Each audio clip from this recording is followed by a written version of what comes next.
Nothing on the Zoom? Their Zoom is just the last graduation showing. Okay, so they're on the YouTube. That should hit them right about now. They should be able to see that. They should be able to see it on YouTube now. All right, let me get that down. Judge, it's working. I can see it. You can work? Yeah, okay, wonderful. Got a few more folks that just popped in. Let me let them in and then we will get started today.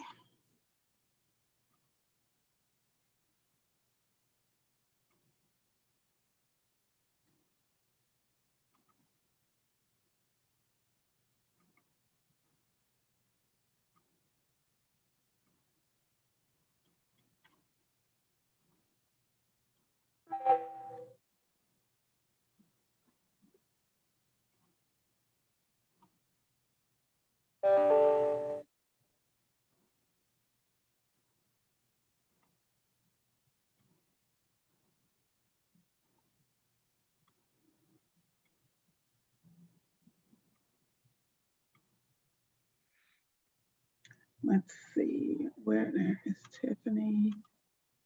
Add her.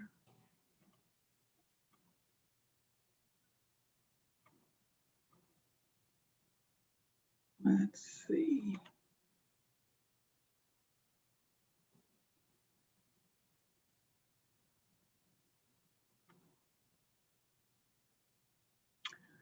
All righty, I think I've got everyone spotlighted. All right, good afternoon. I am Judge Holly Veal, and I want to thank you guys for joining us for our 18th commencement ceremony of the Henry County Adult Felony Drug Court Program. This, no doubt, has been an incredible year, and while we desperately wanted to have this graduation in person, the logistics of doing that safely in this COVID environment proved a bit too much to overcome. I am hopeful, though, that going forward, with more folks getting the vaccines, that we can get back to whatever our new normal is. But today's a happy occasion, and I'm so glad that we're able to come together today to celebrate Tiffany, Brandon, and Seth. Tiffany, Brandon, Seth, it has really been a joy watching you guys find your wings and soar. And so, of course, you know, I was going to throw in one of my airplane analogies there for you guys, since it's the last time you'll be able to hear it. I've enjoyed our chats. I've enjoyed your infectious smiles. All three of you have big smiles that light up a room. And I've enjoyed your easy demeanor. But most importantly, I appreciate the fact that when you fell down, when you fell short of expectations, you took responsibility, you dusted yourself off, and you got back up. I remember teasing Seth that he was my problem child.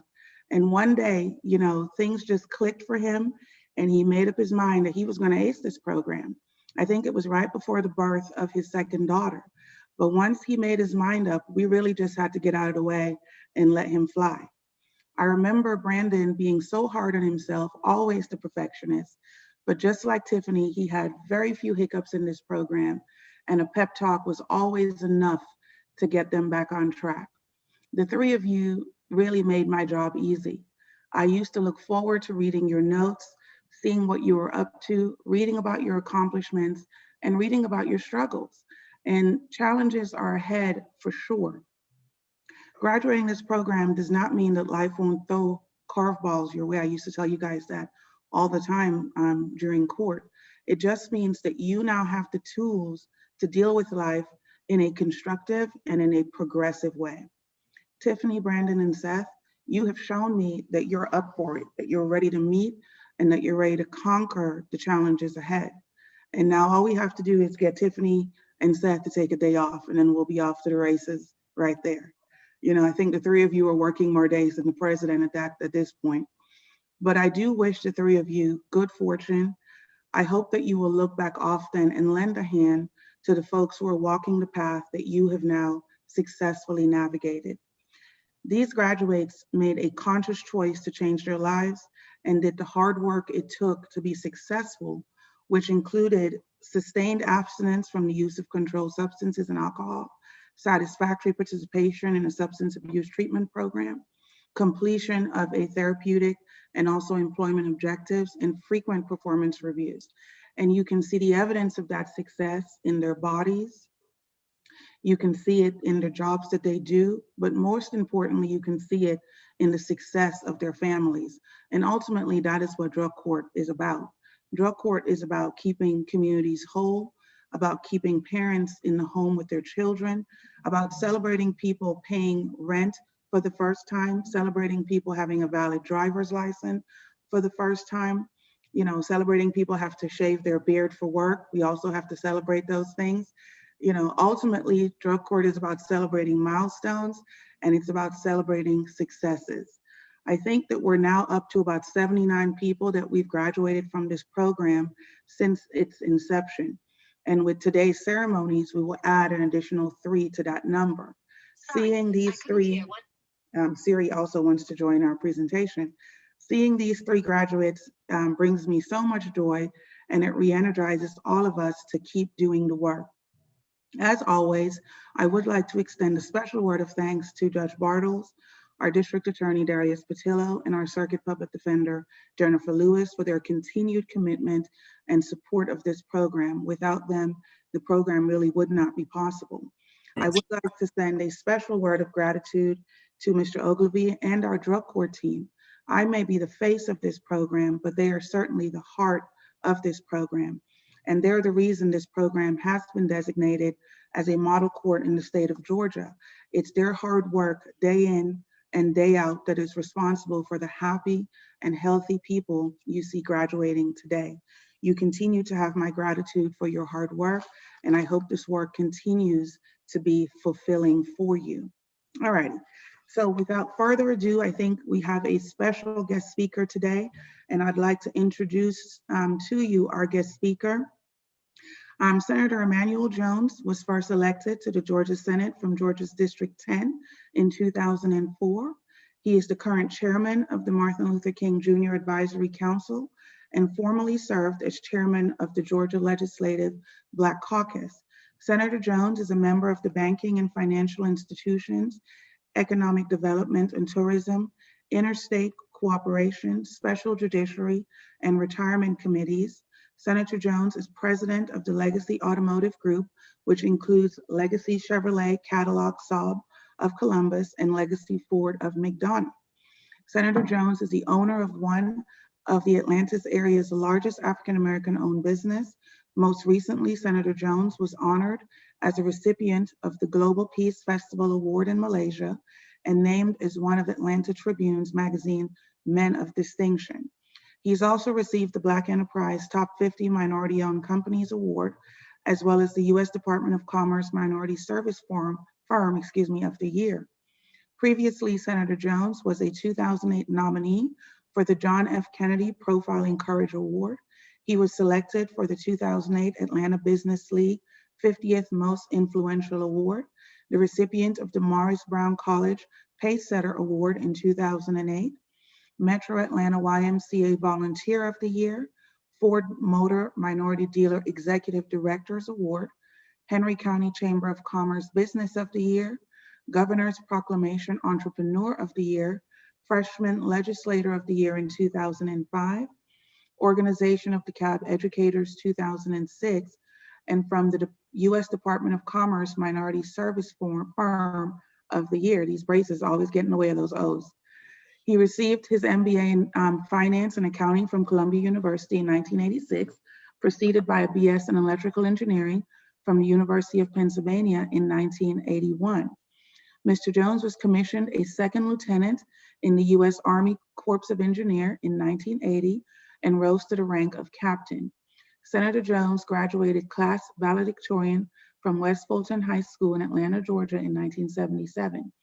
He is a former trustee for the Henry Medical Center, past finance chairman of Henry Medical Center, past chairman of Henry County YMCA, past chairman of Henry County's United Way campaign, and partners in education of numerous elementary, middle, and high schools. He was also chairman of the Henry County Chamber of Commerce, a member of Leadership Georgia. He was born and raised in Atlanta, Georgia. He is a deacon of Shiloh Baptist Church right here in McDonough. Senator Jones is truly a man of distinction who has made serving our community his life's mission. Please join me in welcoming Senator Emmanuel Jones. Thank you. Thank you, Judge Veal. And let me just say how excited I am to be given this opportunity to participate in this, not just a graduation ceremony, but I want to call it a life ceremony, because these kind of events, as Judge Veal has already mentioned, change lives. And these are the kind of events that I remember in my service to the great state of Georgia, when we first introduced this legislation, creating these courts, that we had a vision of creating an environment where we would recognize that some people, good people, sometimes make mistakes, but we didn't want those mistakes to cost them their life. So to me, this is a celebration of life. And Judge Veal, thank you for that very generous introduction. I certainly don't want the introduction to be longer than my speech today, but I certainly appreciate your leadership and this effort for this drug court in Henry County, a place where I live, a place where I do my business, a place where my kids were born. So this is home for me. And just to Tiffany, Brandon, and Seth, though I do not have this opportunity to meet you personally, I can see your faces here. Let me just say congratulations and job well done. She mentioned that I'm ex-military, by the way, so if I go back to those military days, please don't hold that against me. And this is and really the title of my speech, and I hope that I can share something with you today that will encourage you as we celebrate life. So this is a moment to celebrate your life, each one of you, and those accomplishments that you all have made in your life. And I don't want to take this moment to be forgotten or to trivialize it in any kind of way, because I know the contributions that you all have made, and I know the struggles that you all have made have not been an easy struggle to make. It's not been an easy road to travel. It's not been a path that a lot of people take, because we know the effects that drug addiction and other addictions, by the way, have had, not just on our community here in Henry County, but we know the impact and effect that it's had on our nation and our entire country. So I want to just kind of share with you who I am and how I got to be here. And I want to encourage each of you, as you all graduate today, to remember to go back and help somebody else. And my service these past 18 years to the great state of Georgia has revolved around that very simple theme: how do you help somebody else? And Seth and Brandon and Tiffany, by the nature of your service, by the nature of you all graduating at this ceremony today, is now incumbent on you all to go back and help somebody else. So let's not pretend that other members in this community don't need help, that don't need assistance, that don't need somebody who can come and share with them their life story. And that's critically important, that you all know that when you graduate at this event, that you now have the responsibility to reach back in the community, to reach back in your own home, to reach back in your church community, to reach back on your job. I can tell you that there's somebody that's in your circle of influence that all of you all know that needs to hear your story. And I certainly hope and pray that you're not afraid to tell your story, that you make your story your triumphs. And as they say, you're not tested. You don't have a testimony until you've been tested. So you all have been tested in your life. You now have a testimony to share, and it's incumbent on each of you to do that. And I know Judge Veal introduced me as a state senator, having served in owning one of the largest owned businesses in Henry County, and certainly was one of the largest owned African-American businesses. But I can tell you, in my 62 years of living, my life just really ain't been no crystal stair. And there have been times in my life where I could have chosen, as we all have, the wrong fork in the road. And I'm not ashamed to tell you that I grew up not poor in the inner cities of Atlanta, but I grew up poor, and there's a difference, by the way. I was orphaned by the time I was 11 years old. I lost my father when I was 9, who died from cancer, and 2 years later, I lost my mother.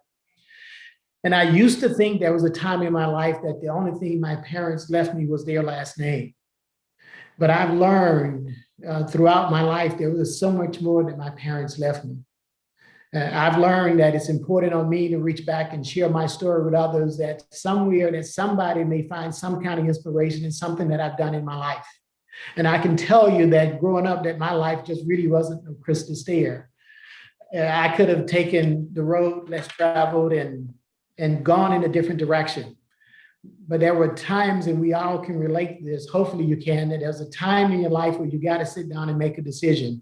Do I stay on the same track and expect to get the same results, or do I take a chance, an opportunity to go on a different track?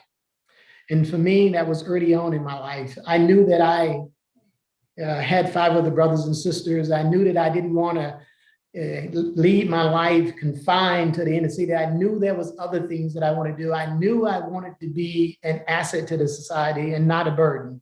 I knew that I wanted to uplift some people and not tear them down. I knew in my life early on that there were certain things that I wanted to do in my life that would be of benefit to others. I knew I wanted to reach back and help somebody.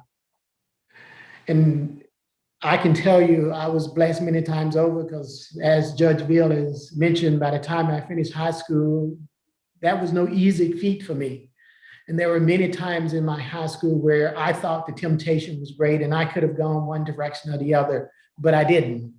I didn't succumb to some of those things in our society that's so easy for some of us to succumb to. And when I finished high school, I was a class valedictorian, and that's not the most important, really not the most important thing in my life, having been declared in high school the class valedictorian. During my early days, what was important to me is that when I finished high school, I had 5 years of perfect attendance. So that tells you I was committed to one thing. I was committed to education. And to me, that was my way out of the inner city. That was my way of getting out of the confines that I saw in my community. And that was my way of living a better life. And hopefully I felt it was my way one day to reach back and help somebody. I went on to college and was fortunate to attend some of the best schools in the United States of America. But I can tell you, I always had a backup plan in my life. And that backup plan for me was that if I didn't graduate and was able to to get my degree, then I always had the military around there. So I pursued a dual track and a dual path in my life. And as a matter of fact, that dual path and dual track kind of made me the person that I am today. Because when you have an opportunity to spend time in the military, and I don't know if any of you have ever spent any time in the military, but it has a way of shaping you into a different person. It has a way of teaching you those attributes that are important, like honor and dignity and courage. And it has a way of kind of breaking you down and building you back up again, so that I know by the time I graduated and got commissioned, the only thing I wanted to do is eat apple pie and drive a Chevrolet. And I should have said a Ford, since I'm a Ford dealer now. But that's the kind of thing that the military does for a person. And I can tell you early on in my life, that was what I needed at that time. Because growing up in the inner city and my life not being a crystal stair, I made a whole bunch of mistakes.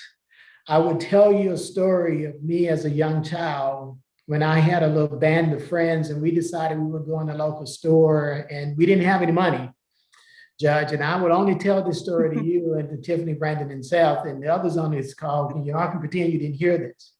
But I actually, as a child, went into a store, it was a local Kmart in my district, and I was the leader of the pack, and some of the other kids with me, we were 10 or 11 years old. We decided we were going to go in there and help ourselves to some balloons. And I remember, I'm not saying I stole those balloons. I'm just saying that I helped myself to some of those balloons, and I don't remember paying for them. And I remember walking out the door with those balloons, and I got outside the department store, me and my few friends, and we had a pocket full of balloons. And then I realized that if I took those balloons back home, my mother was gonna whip my butt. So we went back into the store, went up to the counter and asked the lady if they would give us a few bags for these balloons that we just stolen in our pockets. And the next thing I know, Judge, is that somebody came around and just kind of tapped us on the shoulders and said, look, you kids need to come over here with us. And then I remember 30 or 40 minutes later, my mother walking in this store. And let me tell you, that was the longest day of my life. And the reason why I share this story with you is because by the time I finished high school, Maynard Jackson was mayor of Atlanta, and they had created this crime prevention program.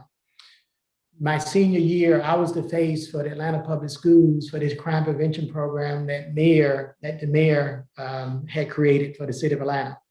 And I went around to all the different schools and talked about crime prevention and talking about being good citizens. You see, that experience that I had when I was 10 years old taught me a lot about life, and it taught me these life lessons. And that experience gave me the opportunity now to reach back and help somebody.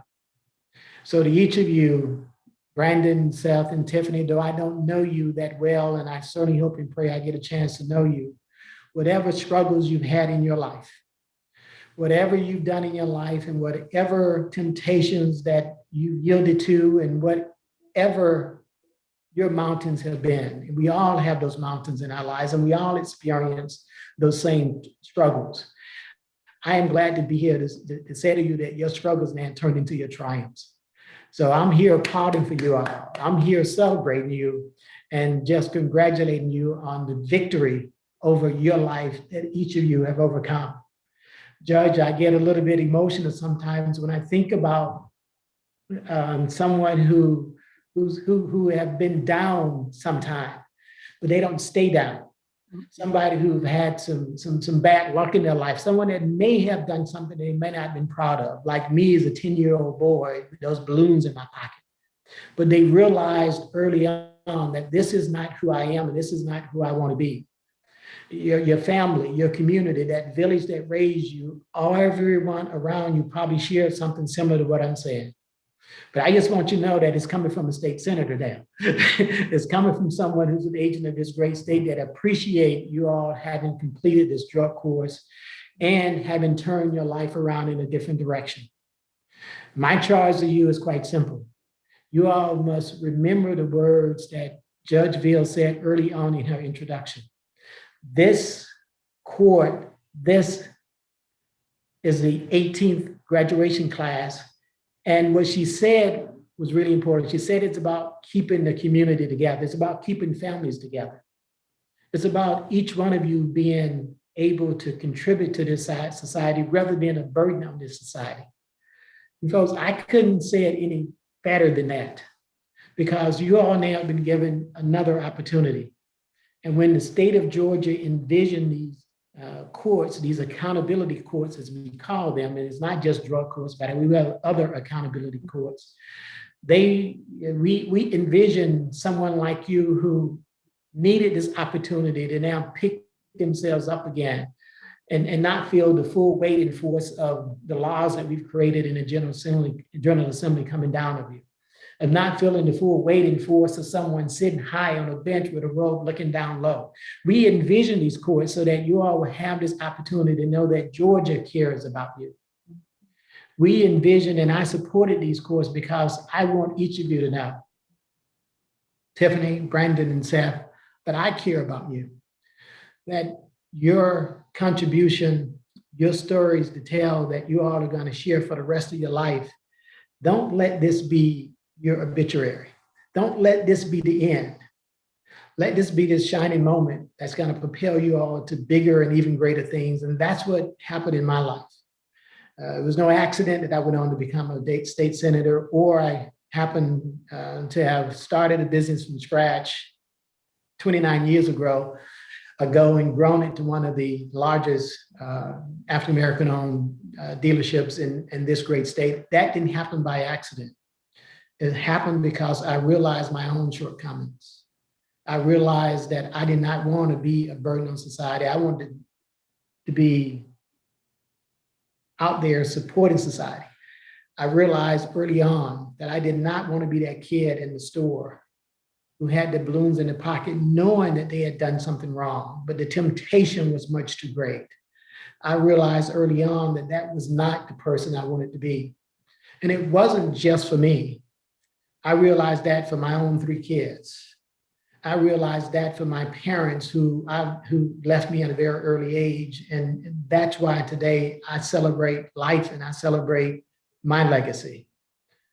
And yes, you are correct. The dealership is named Legacy, but that's why I named it Legacy. I named it in honor of my parents. I named it in honor of those who gave me another opportunity in life.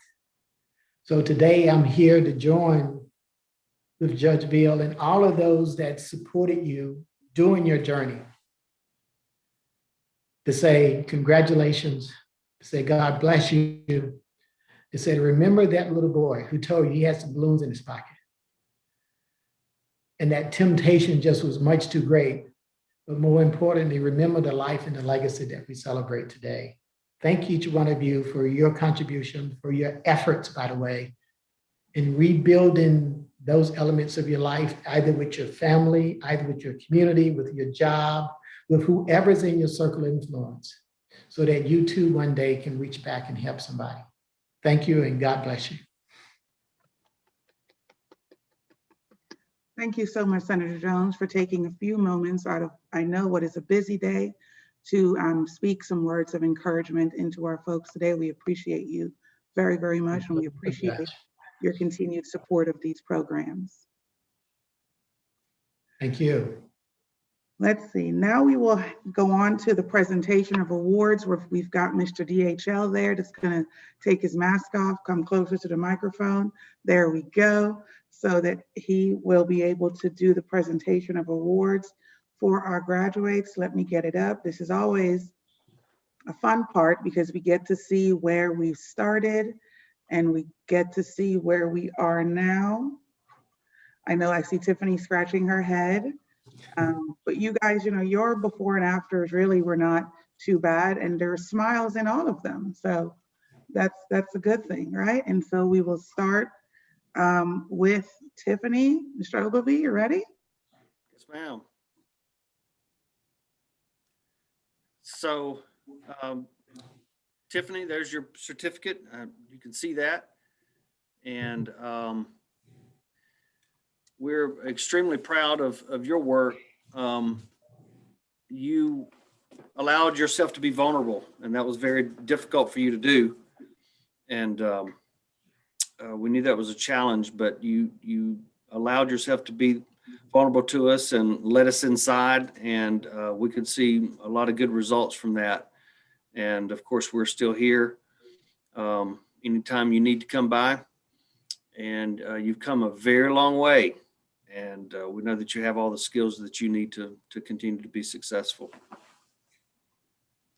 All right, Tiffany, on the screen, you will see your certificate of graduation. You will be happy to know, all 3 of you, that I've already signed all the paperwork. I'm releasing you from all of those suspended sentences that you were under, so that should be a celebration. I also wanted to let you know that it was an absolute pleasure to watch you grow, to watch you find your confidence, to watch you find your strength. You really have a good heart and a kind spirit, and I know that many great things are ahead for you. I know that things aren't absolutely perfect right now, but I know that you're working to make them perfect, and I know that you will be successful because we can see where you started and we can see where you are now. Congratulations to you. Can I say something? Absolutely. We want you to say something. Oh, okay. I want to thank. I want to spotlight you. Hold on. Oh Lord. Make you bigger. All right, there you go. We're back on the big screen. Go ahead. I want to say thank you, Craig, Miss Ellen, Kiana. You know, I had a few slip ups. You know, and I went to Craig for the help, and you know, it wasn't that they wanted to lock us up and put us away. They wanted to help me, and it did help me. And that last time I relapsed, you know, I got up and I just kept pushing forward. And so I want to thank all of you for giving me the chance and not giving up on me and just giving me this opportunity. Congratulations to you. Thank you. Let me go here.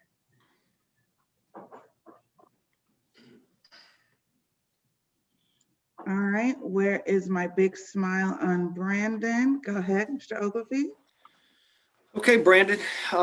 Listen, one of the things that I noted about you, you have really overcome quite some obstacles. And when you read your story to us in your Phase 5 letter, it was pretty amazing.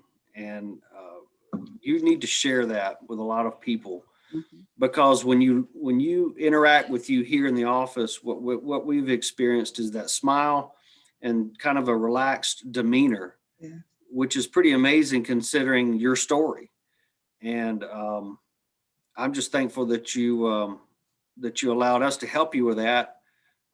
You've got all the tools to be successful, and you've been successful already. So I just like to think that we kind of put some finishing touches on your hard work, and congratulations. And there we go. That's our before and after of Brandon. Brandon, I'll tell you, I love your smile every single time when we had normal court and you're in front of me, when we had to go on the screen and you're in front of me. You always bring a smile. You always bring an ease about yourself, even when things are not great. You try to smile on through it. You always brought joy everywhere that you went. And I am so proud of the sober person that you have become. I know that you've got big plans ahead, new job, probably new home, and I wish you absolute success in those endeavors. All right, see, your before picture wasn't so bad. Brandon, let me clear the screen so we can hear from you as well. Go ahead, Brandon. All right, first of all, I want to thank Senator Jones because of legislators like him passing laws giving us the opportunity to have these programs instead of prison. Absolutely. You know, we're able to change our lives instead of just going to prison, and you know, the odds are continuing on the same path. And I want to thank you, Judge Veal, for allowing me to plead into the drug court program. And as an addict, most of us become master manipulators, you know, of being able to start our responsibilities and get away with it. And I want to thank Ellen for not allowing us to do that, because she doesn't give us an inch. Absolutely. She gets us out of those habits. And I really want to thank Kiana for me being able to work through all the stuff I became an addict, avoiding the feelings that I didn't want to feel and just trying to escape. And I finally had to face all those. And I want to thank Kiana for being there for me to work through those things. And I want to thank the whole staff. So thank you. Thank you, Brandon. Let me go back to the screen. And then there we go, Mr. Turner. Craig? Mr. Turner. So, gosh, I still remember the week you decided to join us, and we had you down visiting an inpatient facility before you started with us on a day-to-day basis. And that was an eye-opener. I was standing in the lobby over there at McIntosh Trail with you on the phone, trying to make sure you decided this was your best decision. And we're thrilled to see the results of that today. It's just night and day, the difference in you from that point to now. You're successful at work, you've got a family, you're healthy, you look great, and we're just super proud of all the work that you've put in. And Tiffany said something a minute ago about, falling down and getting back up. And Proverbs tells us that a wise person will fall 7 times. The trick is you get back up and you move forward. And each one of you have demonstrated that thoroughly, that you get back up, shake off the dust, and move forward. So congratulations. Congratulations to you, Seth. Seth, you are absolutely a beautiful soul. And I'm so happy that your girls get to experience the best of you. You have shown everyone that you can be a great and a present father. And I'm happy that we were able to be a part of that process for you. Things are going great for you. You have definitely hit your stride. I'm going to insert probably another, you've hit your 30,000 foot and you're definitely cruising, right? And so I'll tell you what we talked about, I think the last time we had court, and that is make sure that you make some time for yourself and make sure that you were exercising or practicing rather self-care, right? Because without you being healthy, it really doesn't matter what else or who else is depending on you. And so once again, congratulations to all of you. Seth, what do you want to tell us? Unmute yourself. There we go. I just want to say thank you to you, Judge. Getting to talk to you, face to face, back when I first started, and even through Zoom is really something special. I used to be afraid of judges and staff like Rosie, Ellen, Kiana. But getting on a personal level with you guys and y'all wanting to help me, it was way better than going to prison, of course, Definitely. but also just being on probation, because it would have just been another cycle. Getting the special care that I got, it meant the world to me and my family. And I just thank you guys for that very much. You're welcome. Congratulations. Thank you. All righty, I'm going to bring, let's see, I've got to move somebody, bring somebody. All righty. Now, one of the things that let me close this down here. All righty, there we go. Clear the screen. One of the things that I find most helpful to people in this program is being able to see that success is possible and being able to speak with people who have done what they are now doing. Bree Wells graduated this program last October at the height of the pandemic. She is a strong and amazing woman who continues to excel. And she is here today to share a few words of inspiration with our graduates as they start on this journey that she has now been on since October, and that is life after drug court. So please join me in welcoming Bree Wells. Bree, unmute yourself. You can hear us. How are you? How are you? Wonderful. So glad to see your face. The floor is yours. It's good to see y'all too. I was kind of caught off guard and flattered when Craig asked me to speak. So what do I have to say? I still don't really know what I'm going to say. But I sat down today and I was like, it's been 6 months. And it's been a good 6 months. Probably the best 6 months I've had, I don't know, 40 years. Wow. Without having, drug court supervising me. I remember when I graduated that day, I felt relief because it was tough. It was tough jumping through hoops, having to work a schedule and, manage my kids and all that stuff. But it definitely was worth it. And now that I think about it, I was more scared than anything about not having the accountability. But here I am 6 months later and I'm still doing it. And if I can do it, anybody can do it. The best thing I can say for everybody is to keep doing what we've been doing. Work, find time for yourself, stay involved with your kids. Sorry, the cats don't know how to act. That's what's kept me on the right path. I still reach out to my sponsor. I still reach out to Ellen. I celebrate every little milestone. Just a day or two ago, I messaged Ellen to tell her I got a bank account. I don't know the last time I had a bank account. And here I am, I'm doing adult things. I'm 44 years old and I'm doing adult things. Things happen. I've had to deal with an injury with my kid. And y'all know how busy he was.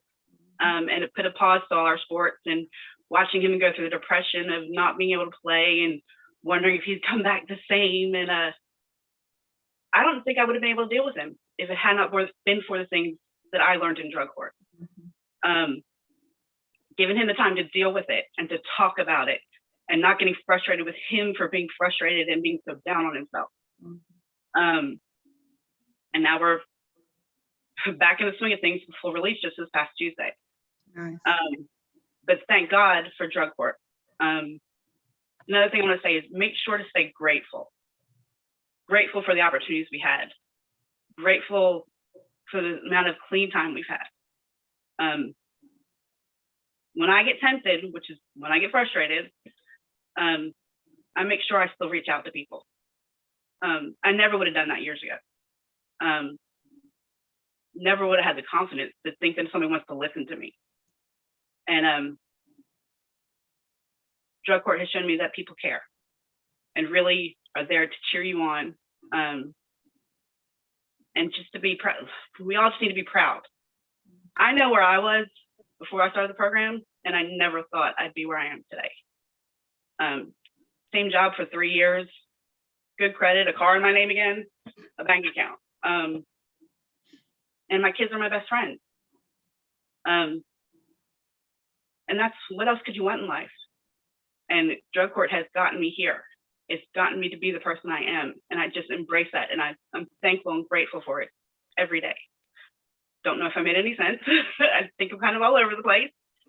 But I think the best advice I have is to be grateful, keep doing what you've been doing, and keep, remember your support team is here. I guess that's all. Thanks for letting me speak. Thank you. Thank you so much, Bree. That was wonderful. You were not all over the place. You showed Tiffany and Seth and Brandon, you got to give them a glimpse into what they have to expect for life without us. And you said something that we preach all the time, which is Ellen is here, right? Ellen has 12 jobs and she is here. We certainly spent, a lot of years with you guys. And while we're not here for you every day, having you jump through hoops, as you say, we still want to make sure that you know that we are a resource and will always be a resource for you, because your successes are our successes. And we are invested in making sure that you guys do well in this life. And we want to continue to be proud of you. We want to continue to see pictures of kids and homes and cars and, all the things that you guys are doing. And then when you have bank accounts that are very, very large, just make sure that you donate back to the program as well, right? Always have to make sure we keep that front and center as well. All right. Thank you so much, Bree. Is there anyone on our team that wants to say something? Craig, Mary, Ellen, Donna, Rochelle, Kiana? You guys don't all jump in at once. I'll put them on. I'll say something. I just want to say congratulations to everyone. I remember the people that I met on a sheet of paper, and in making a recommendation for you to be eligible for the program, that's all I was looking at. And over these last couple of years, to have an opportunity to know you has been great. I hope that you appreciate that this was just a pause in God's purpose for you, that you continue in the journey that you're on. Thank you. Anyone else? Is that Jeff? That's me. Come closer, Jeff. Come on. I don't know, it might be scary. Hey, everybody. Hi. I was going to tell you, I miss y'all. Y'all are sort of my last group I had. And, last year was a pretty turbulent year for a lot of people. Yeah. But one thing I always remember, especially with you three, and I don't see where Bree's at. I think she's still there somewhere. I enjoyed going to your houses. I enjoyed talking to you. You got some great families. You got good support. Mm-hmm. I'm just so proud of what y'all. I'm trying to not sound condescending, but I'm very proud of what y'all have done. And I know it hasn't always been easy, and it's been a tough thing. But it's just people like you that made doing what I did so much better, and just going along and seeing what everybody's done and what everybody's accomplished. It's just amazing to see that. I just wanted to tell everybody that I am proud. I do miss y'all. I wish you the best. You know how to get a hold of me. I'm not a hard reach. I mean, our building I work out of. But I just want to wish y'all the best. God bless you. Thank you. We miss you too. Anyone else? I just want to say how proud I am of all three of them. They've worked very hard, and I hope this is just a catalyst for greater success. So congratulations, you guys. You worked hard. You deserve it. Absolutely, absolutely. I just want to say to all three of you, thank you for keeping me on my toes. Sure made me work hard for the money. I'm very proud of all three of you, and thank you for letting us be a part of your journey. Keep in touch, because like Bree said, I'm here still. Send me pictures. I want to know how you're doing. Thank you and congratulations. All right, Kiana, that leaves you. Congratulations to the three of you. Very proud of you all. Gonna miss you all, but my door is always open. You all have my phone number. Please use it whenever. I'm still here for you to talk to, and I'm proud of you all. All righty. Before we close, I'd like to leave you guys with these few words. As you proceed to the next chapter of your life, I offer the following ingredients for success, things I've observed in people I've known and worked with over the years. First, give yourself grace. Remember the long road you took to get here. Remember the difficulties you overcame in order to get here, and allow yourself grace. Focus not on the ways that you have failed, but instead focus on the many ways in which you have grown and become better people. Next, stay connected to your sober network. You know, you guys have had me ask you several times, are you reaching out to your sober network? How many times are you speaking to your sober network?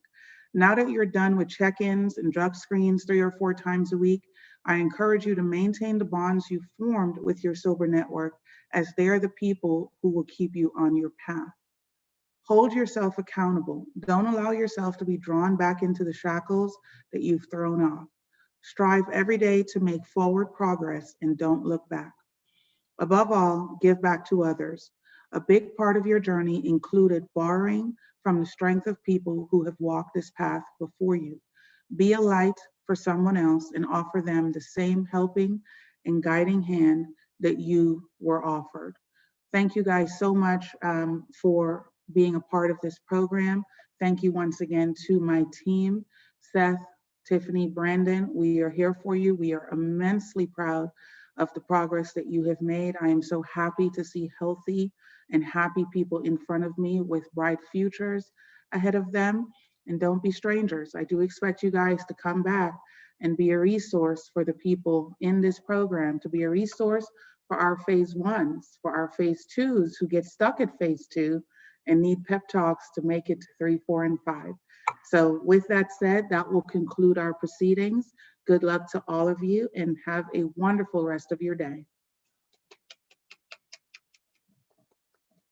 All right, bye-bye.